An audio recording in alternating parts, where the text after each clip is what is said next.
something's going to happen and you're just going to end up angry one day, and then you're going to start hating yourself because your mom told you don't be angry, and now you're angry, and you're angry at yourself for being angry, and it's just a shit storm of rejection of self, of emotions.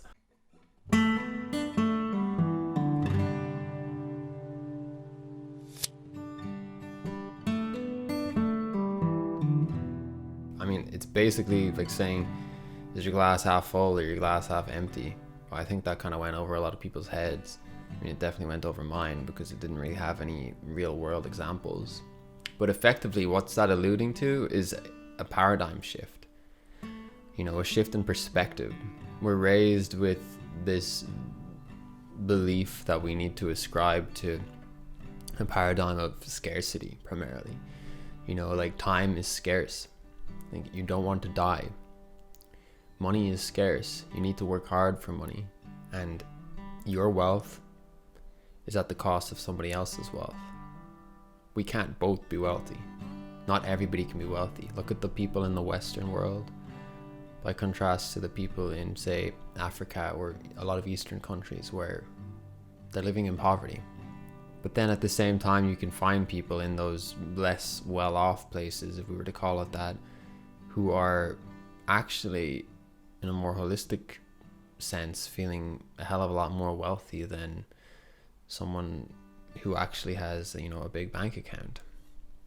And that's because things like money are just a symbol of wealth, a symbol of abundance, but they're not the totality of it, because abundance includes your emotional health, your relationships, your financial wealth. All of these things are included in the concept or the notion of abundance, but we've been sort of streamlining abundance into just the financial sector, which isn't necessarily the most empowering way to live your life, because sometimes you just don't have any money. And if you don't have any money, like, it doesn't make sense that you would just deduce yourself to being sad and miserable until you do get money. So a paradigm shift would be to switch your value system from solely money to something else, like your ability to breathe, or your ability to have a functioning liver, or your ability to eat tasty food, even if it's like blackberries off the side of the road. You know, like, there is abundance everywhere and we often forget it. Like, so many people are just disconnected from where food actually comes from.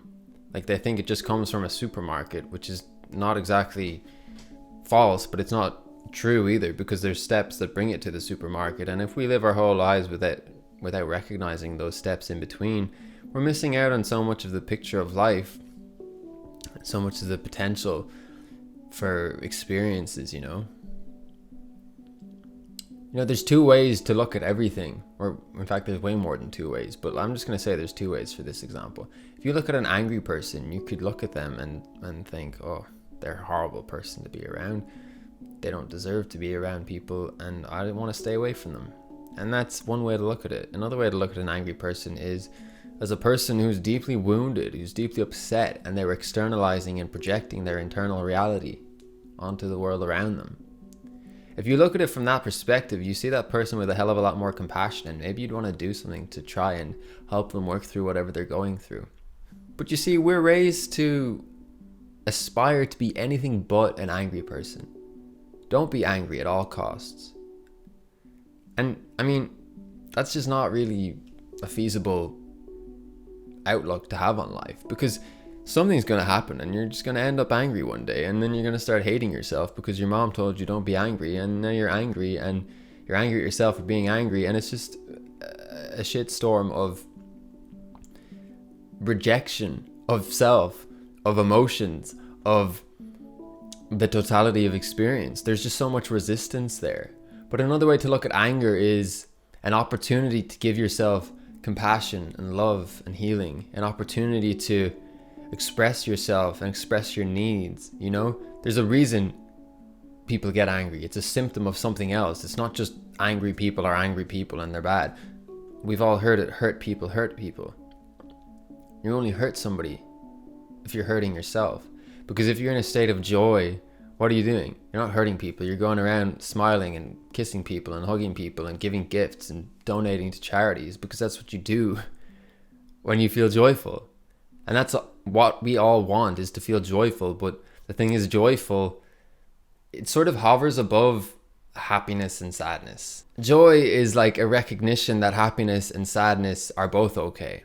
You can be sad and joyful. You can be happy and you can be joyful. You can be angry and joyful.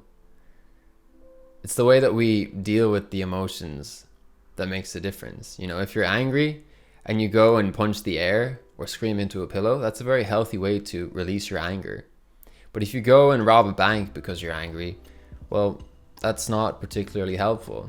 You can look at something like poverty and think, oh, that's a disaster, like that's awful. And I would agree, it's a terrible shame. But to just look at it at face value like that and be like, oh, they have it really bad there in Africa, glad I'm here in Ireland or Europe or wherever you are. I mean, that's fine.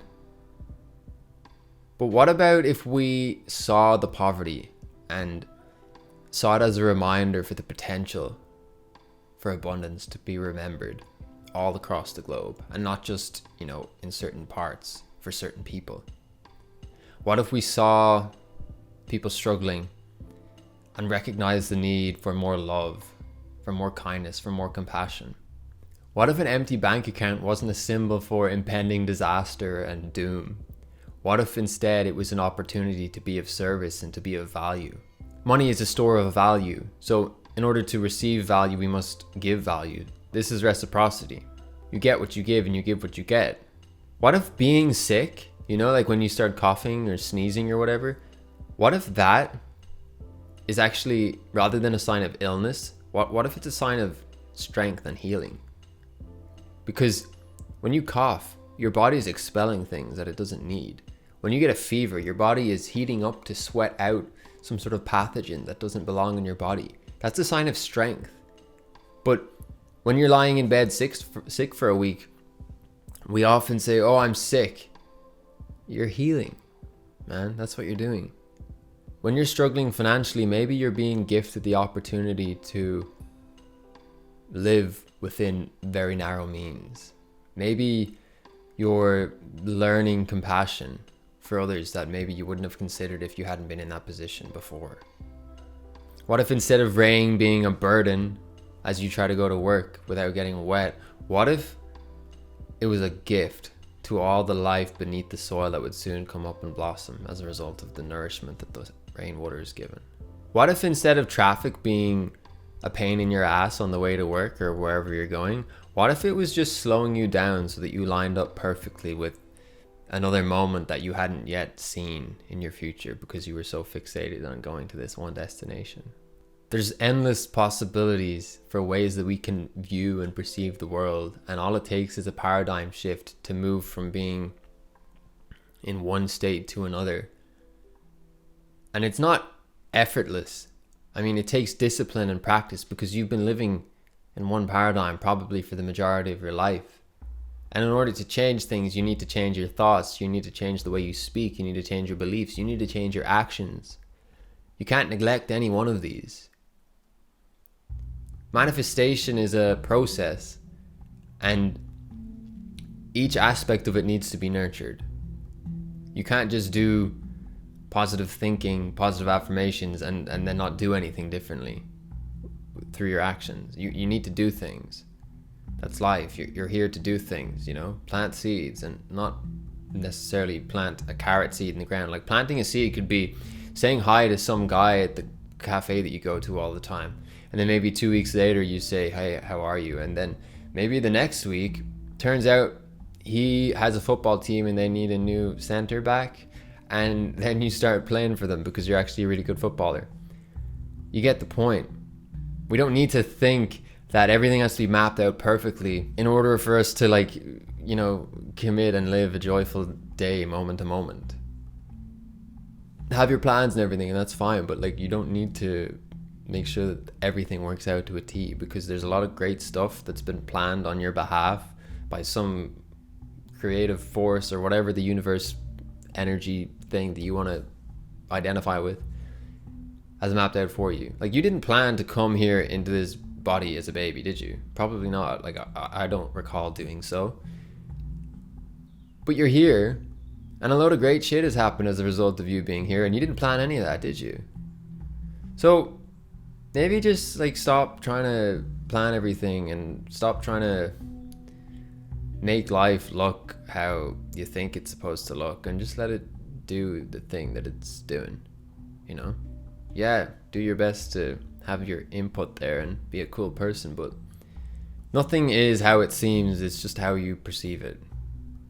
Because from one person to the next, they're going to have a different experience, a different reality, and that's what a paradigm shift is. See ya.